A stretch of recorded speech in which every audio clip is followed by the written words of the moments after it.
নমস্কার। আমার চ্যানেলে একজন বাস্তু বিশারদ আছেন, শুভঙ্কর ভৌমিকবাবু। উনি রিজনেবল রিকোয়ারমেন্ট নিয়ে জিজ্ঞেস করছেন বেশ কয়েকদিন ধরেই। আমার উত্তরগুলো দেয়া হচ্ছে না।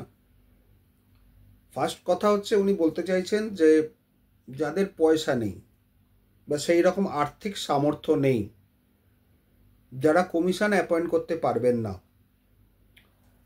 যাদের কমিশন অ্যাপয়েন্ট করার ক্ষমতা নেই, বা যাদের রিজনেবল রিকোয়ারমেন্ট একটা লাক্সারি এক্সপেন্সেস, সেক্ষেত্রে তারা কি করবেন, রিজনেবল রিকোয়ারমেন্টের গ্রাউন্ডটা দেবেন না দেবেন না। দেখুন শুভঙ্কর বাবু, বাস্তু বিশারদ আপনি, আপনাকে একটা কথা বলে দিই যে যখন দেখবেন কোনো লড়াই হয়, যুদ্ধক্ষেত্রে যেতে হয়, সবসময় কিন্তু অর্থের প্রয়োজন লাগে। কারণ নাহলে সেনাপতি সৈন্য সামন্ত চলবে কি করে? কারণ আপনার লড়াইটা আপনার সেনাপতি তার সৈন্য সামন্ত লড়ছে। এখানে সেনাপতি বলতে অ্যাডভোকেট, সৈন্য সামন্ত বলতে তার জুনিয়রকে বোঝায়, ক্লার্কদেরকে বোঝায়। তারা যদি অর্থ না পায়, তারা কেন লড়বে আপনার জন্য? অবশ্য গভর্নমেন্ট একটা সুবিধে করে দিয়েছে, যাদের ধরুন অর্থের প্রতিকূলতা আছে, অর্থের অভাব আছে, কিন্তু মামলা তাদের করতেই হবে। তাদের জন্য government legal aid service of West Bengal করেছেন, বিভিন্ন কোর্টে আছে। সেখানে যোগাযোগ করলে, যদি আপনার প্রকৃতই দুরবস্থা থাকে, যদি আপনার আর্থিক সঙ্গতি সেইভাবে না থাকে, তাহলে গভর্নমেন্টের লয়ার আপনার হয়ে মামলা করবে ফ্রি অফ কস্ট। তার খরচাটা গভর্নমেন্ট দেবে। এটা গভর্নমেন্টের একটা বেনেভোলেন্ট কাজ, প্রত্যেকটা গভর্নমেন্টেরই আছে। আপনি যদি মনে করেন যে আর্থিক সঙ্গতির কারণে মামলা অনেকে করতে পারছেন, আমি আপনার কথা বলছি না, আপনি যথেষ্টই আর্থিকভাবে সঙ্গত আছেন এবং আর্থিক সামর্থ্য আপনার আছে, কিন্তু আপনি তো সকলের হয়ে কোশ্চেনটা করেছেন। যারা নিডি তাদের জন্যে যেটা আছে সেটা হচ্ছে আপনার legal aid service of West Bengal. এবার রিজনেবল রিকোয়ারমেন্টের খরচার কথা বলি।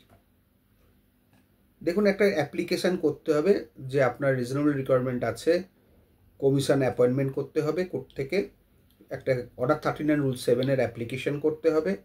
সেই অ্যাপ্লিকেশান যদি কোর্ট মনে করে ঠিক আছে, তাহলে কমিশনার অ্যাপয়েন্ট করবে ফ্রম দ্য বার। কোর্টের কোনো অ্যাডভোকেটকে কমিশন হিসেবে অ্যাপয়েন্ট করবেন এবং তার একটা চার্জ কোর্ট প্রিলিমিনারি বেঁধে দেবেন। 10,000 হতে পারে, 15,000 হতে পারে, 8,000 হতে পারে, সেটা কোর্টের ওপর নির্ভর করছে। এবার তিনি গিয়ে ইন্সপেকশন করবেন, দেখবেন, তাকে আপনাকে নিয়ে যেতে হবে, ইত্যাদিতে আনুষঙ্গিক খরচা আছে, সেগুলো করে মোটামুটি আপনাকে এগোতে হবে। এর প্রত্যেক ডেটেই একটা আনুষঙ্গিক খরচা আছে, যেদিন কমিশন হবে। এবার মামলা করার আগে প্রত্যেকটা ব্যক্তির উচিত ভালো করে জেনে নেওয়া তার লয়ারের কাছ থেকে যে একটা মামলা অ্যাপ্রক্সিমেট কতটা খরচা হতে পারে। যদি সেটা তার সামর্থ্যের মধ্যে হয়, তবেই প্রাইভেট লয়ার দিয়ে মামলা করানো ভালো। না হলে গভর্নমেন্ট এডেড, যেটা বললাম legal aid service of West Bengal, সেইখানে যোগাযোগ করে মামলা করা ভালো। মোটামুটি একটা কমিশন করতে হয়, একটা হচ্ছে নিজের বাড়িতে, আর একটা যেখানে টেনেন্ট থাকে সেখানে, বা একটা বাড়িতে যদি টেনেন্ট ল্যান্ডলর্ড থাকে সেই বাড়িতে হবে। এছাড়া ল্যান্ডলর্ডের যদি 10 কিলোমিটারের মধ্যে অন্য কোনো বাড়ি থাকে, সেখানেও কমিশন হতে পারে, কোনো বার নেই। আমার মতে বলে কোনোদিন কোনো কিছু অ্যাজ এ ল্যান্ডলর্ড সাপ্রেস করবেন না, যা যা আছে দেখিয়ে দিন।